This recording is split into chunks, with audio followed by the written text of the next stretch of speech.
Okay, so before Verstappen, before Senna, before Ferrari had won literally anything, there was one race on one random afternoon in England that kicked off this entire sport. This is 1950, the very first Formula One World Championship. 7 races, 3 drivers sharing basically the same car, who ended up hating that fact by the end of it. And a finale where the guy who was actually behind in points had to go out and win it himself. 10 minutes, every season. Let's get into it. So quick context, because 1950 didn't just appear out of nowhere. Europe was 5 years out from World War II. Cities were still being rebuilt. Car companies barely had their factories running again. And Grand Prix racing had technically existed before the war, but it was a mess. Every race basically making up its own rules. So in 1950, someone finally said, okay, let's actually organize this. One championship, one points system, one calendar. They called it the World Championship of Drivers, and yeah, that's literally how F1 started. 7 races got picked, 6 were the usual European Grands Prix, and then, weirdly, round 3 was the Indianapolis 500 in America. Running completely different rules. We'll get to how strange that was in a bit. Here's the part that surprises people. 1950 wasn't really a competition, not between teams anyway. One team showed up with a car so far ahead of everyone else, it almost felt unfair. It was a pre-war design they'd been quietly perfecting for like a decade. Supercharged, screaming 1.5-liter engine, the works. Meanwhile, everyone else was basically starting from zero after the war. So for most of the season, the real question wasn't who's going to win the race. It was which of their 3 drivers is going to win the race. That team won 6 of the 7 races that actually counted toward the championship. That's it. That was the competition. So who were the 3 guys driving what was basically the only good car on the grid? First, a cool, calculating veteran, 43 years old, drove like he had a calculator instead of a brain. Precise, unbothered, kind of terrifying honestly. Second, a driver from Argentina in his late 30s, already a rising star back home and about to become one of the greatest of all time, though nobody watching in Europe quite knew that yet. Third, the elder statesman of the group, respected, steady, incredibly consistent, and about to spend the entire season finishing on the podium constantly without ever actually winning a race. Between the 3 of them, they won 6 out of 7 rounds. So really, the story of 1950 isn't one team dominates the field. It's these 3 guys quietly going to war with each other in the same car. May 13th, 1950. A former Royal Air Force airfield in the English countryside. Round 1. The actual first ever World Championship race in history, with the King of England watching from the stands. The veteran grabbed pole and led basically the entire race, fending off his own teammates the whole way, which honestly set the tone for the whole season, and if you wanted to win this championship, you were going to have to get past him first. Round 2. Monaco.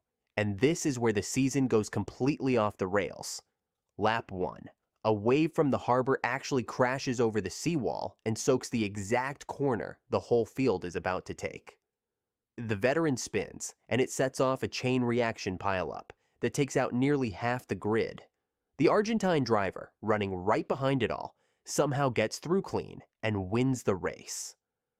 There's a famous story that he saw the crowd on the hillside all looking the wrong way and used that as his warning, which is a great story, though it's more racing folklore than confirmed fact. What we do know for sure, he read the chaos perfectly and everyone else didn't. Round 3 is where things get genuinely ridiculous. The Indianapolis 500 counted for full championship points, but pretty much none of the regular European drivers bothered showing up. Different cars, different rules, an entire ocean away. Why would they?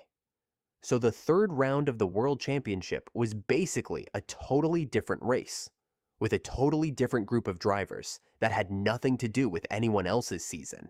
And somehow, this stuck around on the calendar for years. Round 4, back in Europe, at a fast tree-lined circuit outside Bern.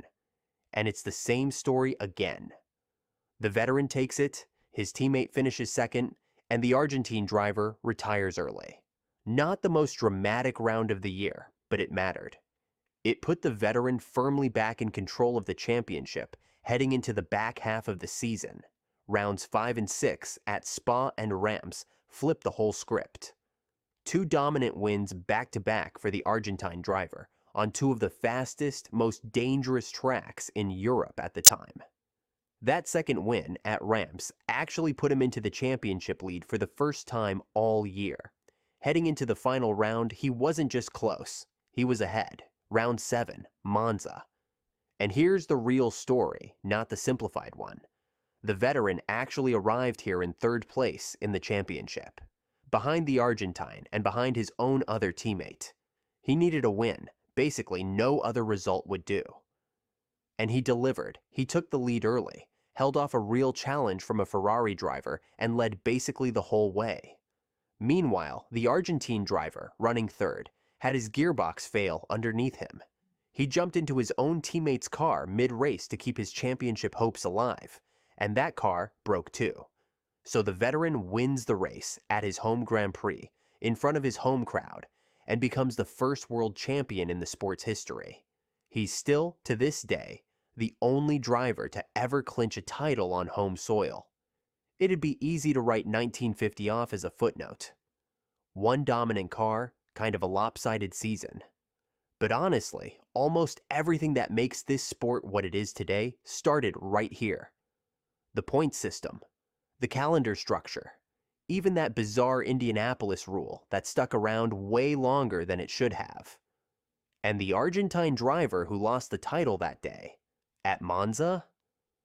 He'd go on to win 5 championships of his own over the next several years. A lot of people still call him the greatest to ever do it. So no, 1950 wasn't the most competitive season F1's ever had. But it was the first one. And every single season since has basically been building on whatever happened here. And that's 1950. Next up, 1951, where Ferrari finally breaks the streak and F1 gets its first real rivalry. If you're into this, subscribe. New season every week.